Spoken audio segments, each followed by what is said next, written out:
안녕하세요. 개념도 없고 손버릇도 더러운 신우 때문에 지금 남편하고 대판 싸우고 이혼까지 생각 중인 30대 여성입니다. 사람이 살면서 실수 한 번쯤은 할 수 있다고 생각해요. 저도 그렇고요. 하지만 정말 중요한 건 스스로 반성하고 용서를 구하는 태도가 아닐까요?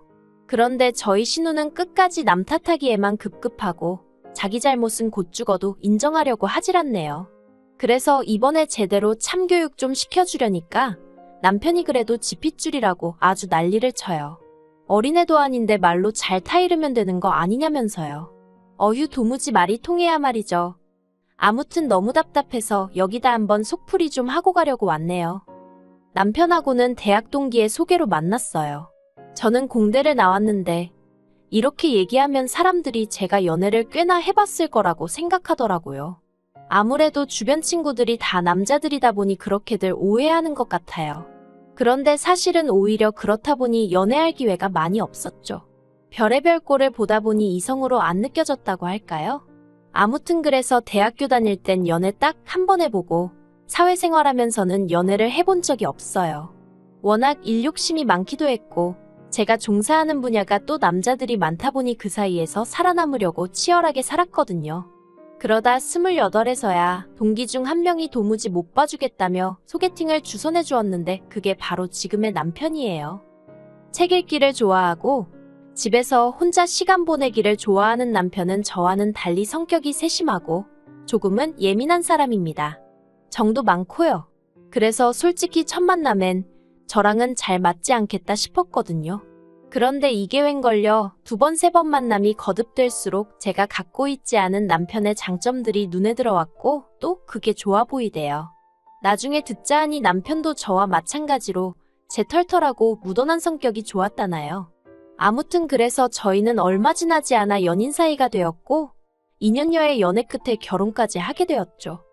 결혼 당시 친정에서 1억, 시댁에서 1억을 지원받았는데 결론부터 이야기하자면 그 돈은 쓰지를 않았어요.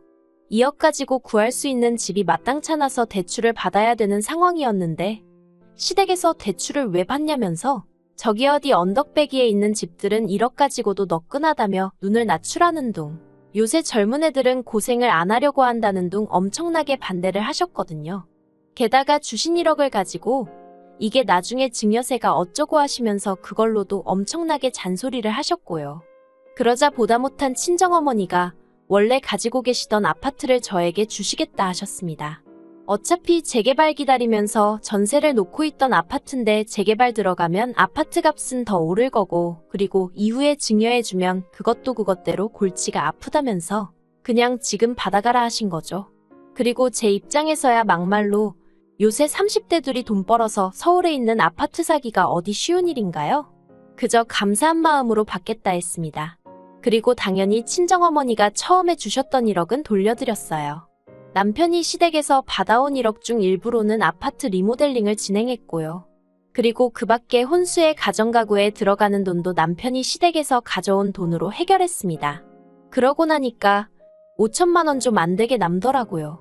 남편더러 이 돈은 어떻게 했으면 좋겠냐니까 저더러 가지고 있으라대요. 그래서 제 통장에 넣어두게 된 거죠. 그리고 한동안은 뭐 별일 없이 신혼생활을 이어갔어요. 어머님의 터무니없는 잔소리만 제외한다면 말이죠. 출판사에서 일하는 남편은 그래도 마감때를 제외하곤 출퇴근 시간이 고정적이었던 반면 IT 회사에서 일하던 저는 야근을 정말 밥 먹듯이 해야 했거든요. 그리고 상황이 그렇다 보니 남편이 저녁을 혼자 먹는 일이 종종 생겼는데 이걸로 어머님은 불쾌한 기색을 감추지 못하셨어요. 저더러 어떻게 결혼까지 한 여자가 밤 12시가 넘어서 집에 들어오냐부터 시작해서 당신 아들이 지 손으로 밥 차려 먹고 치우고 하는 걸 보면 자취때랑 달라진 게 없는데 뭐 한다고 결혼해서 돈 벌어다 저 좋은 일 시키는 줄 모르겠단 말씀도 서스럼 없이 하셨거든요. 그러면 저는 혼자 살 때도 그렇게 살았는데 왜 나랑 살 때는 그렇게 하면 안 된다는 건지 이해가 되질 않았지만 그렇게 따지고 들어봤자 어머님하고 말싸움이나 하게 될 게 뻔했으니 입 밖으로 꺼내진 않았네요. 하지만 어머님의 잔소리보다 저를 더 힘들게 한 건 사실 따로 있었습니다. 그건 바로 남편의 하나뿐인 여동생, 신우였어요. 신우는 겉으로만 보면 그냥 멀쩡해요. 모나지 않은 외모에 사업한다고 까불다가 말아먹긴 했어도 이후로는 직장도 그럭저럭 나쁘지 않은 곳에 다니고 있었고요. 그런데 문제는 그렇게 거짓말을 친다는 거였어요. 선의의 거짓말이라던가 그런 게 아니고 습관적으로 거짓말을 해댔죠. 심지어 한 번은 전화 남편하고 미리 얘기가 된 것도 아니었는데 친구하고 여행을 가면서 시부모님께는 야근이 길어져 저희 집에서 자고 간다는 말도 안 되는 핑계를 댔더라니까요. 하지만 신우 거짓말에 시부모님이 하루 이틀 속으신 것도 아니고 새벽 5시에 저희 집으로 시부모님이 찾아오셨습니다. 신우가 정말 저희 집에서 장계 맞는지 확인하러 오신 거였죠. 그리고 영문을 모르던 저희는 졸지에 신우의 거짓말을 알고도 감춰줬단 오해를 사면서 욕은 욕대로 먹고 시부모님은 특히 저더러 같은 여자가 돼서는 걱정도 안 되냐? 네 여동생이어도 그렇게 내버려뒀겠냐? 저러다 어디 가서 애라도 생겨서 신세를 망치면 그땐 제가 어떻게 책임을 질 거냐는 말도 안 되는 억지를 쓰시더라니까요. 그리고 저는 그때도 신우가 어디를 누구랑 갔는지 몰랐으니 몰아드릴 말씀도 없고 환장할 지경이었죠. 그런데 더 어이가 없었던 건 여행에서 돌아온 신우가 시부모님한테 눈물 콧물 쏙 빠지게 혼이나 놓고도 그걸 제 탓을 했다는 거예요. 정확히 뭐라더라. 저더러 손발이 안 맞는다나 어쩐다나요. 그리고는 한다는 말이 적당히 둘러대 줄 수 있는 걸 일부러 자기 골탕 먹이려고 그런 거 아니냐는데 정말 황당하고 열받고 그래서 신우더러 다시는 뭐가 됐건 간에 저는 끌어들이지 말라고 했어요. 그러다 올해 초였습니다. 그런 신우가 시집을 간다고 하더라고요. 그리고 결혼 상대를 소개받았는데 전 정말 크게 충격을 받았죠. 왜냐하면 신우가 데리고 나온 남자가 제 대학 후배였거든요. 저랑 아주 가까운 사이는 아니었어도 워낙 착하고 능력 있는 후배라서 저를 포함한 선배들이 다들 기특하게 생각하는 녀석이었어요. 그런데 그런 후배가 어쩌다 제 신우 같은 사람하고 결혼을 하게 된 건지 두 사람의 접점이 도대체 어디였지 생각을 하다 보니 설마 저희 결혼식인가 싶대요.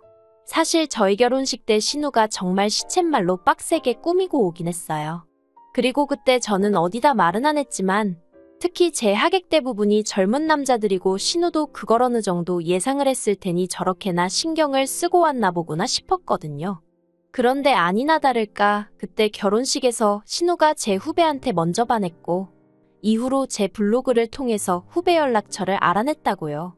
그리고는 또다시 저를 팔아서 연락을 하고 그리고 이런 과정을 제가 전혀 알지 못했던 이유는 그 블로그는 제가 한참을 사용하지 않고 있기도 했고 신우가 제 후배더러 제가 워낙에 엄해서 자기가 연애하는 걸 알면 크게 나무랄 거라고 그러니 비밀로 하자고 했다나 어쩐다나요.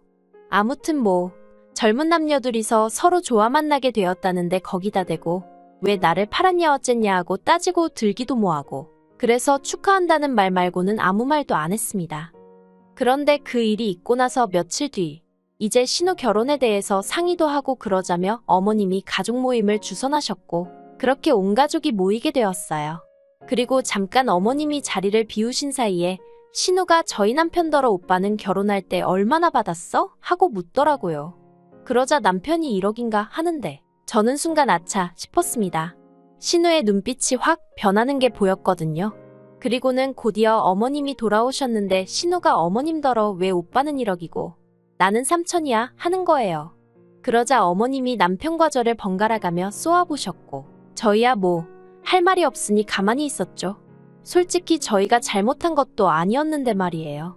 아무튼 어머님께서는 이내 신우를 보시더니 원래 너도 1억 해주려고 했는데 네가 사업이니 뭐니 하면서 가져다 쓴 돈이 얼마냐면서 그래서 3천밖에 못 해주는 거라고 내가 너 사업자금 대줄 때 한번 얘기하지 않았냐 하시더라고요. 하지만 신우는 그건 그거고 이건 이거라면서 자기도 1억을 해달라고 떼를 쓰고 난리도 아니었어요. 그래서 결국 제대로 된 상의도 못하고 파토가 나고 말았죠. 그런데 며칠 뒤 신우가 연락도 없이 저희 집에 찾아왔습니다. 그때가 밤 9시를 좀 넘은 시간이었는데 눈물 콧물 범벅이 돼서 왔더라고요. 제가 무슨 일이냐고 하니까 신우가 엉엉 울더니 자기 이제 어떻게 하냐면서 차였답니다. 제 후배가 신우더러 헤어지자고 했대요.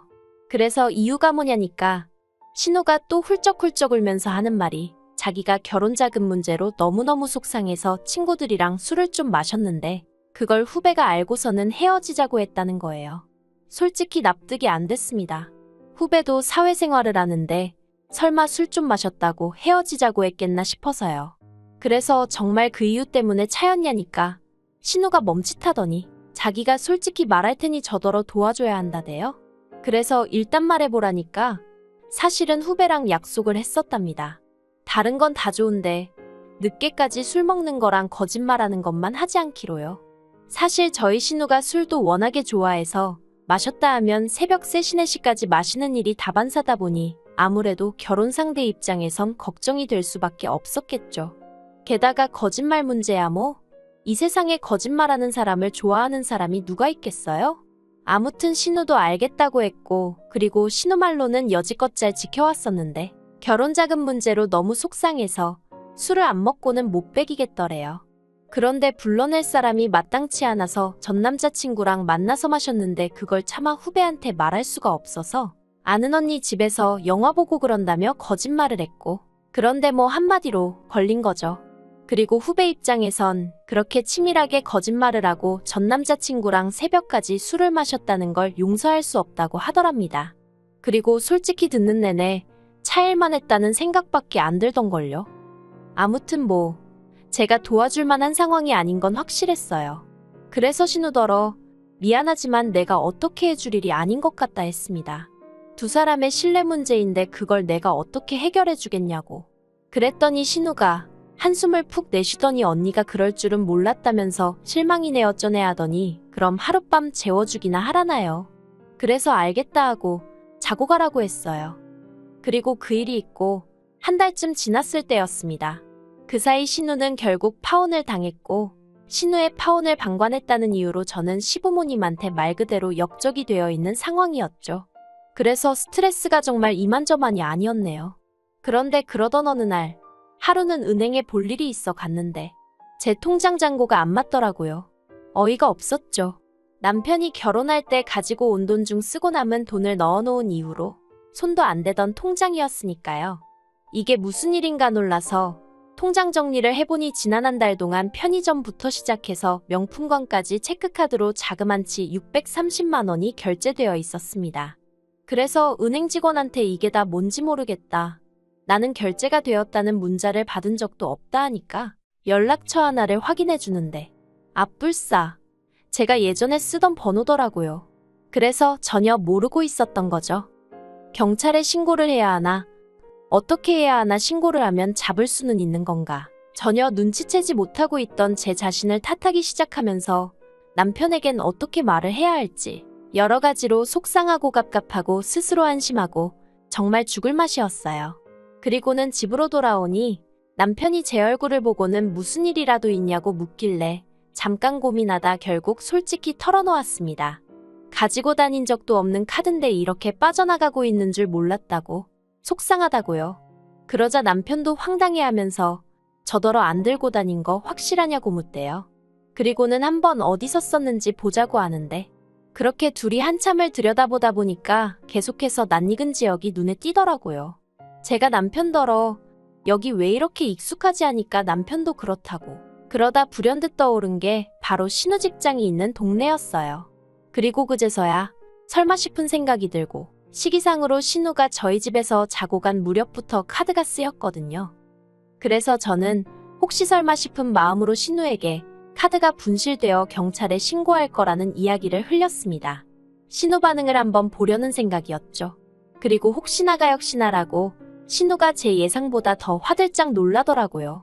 그러더니 한다는 말이 카드 분실 신고했으면 됐지 경찰에까지 신고할 필요가 뭐가 있냐는 거예요.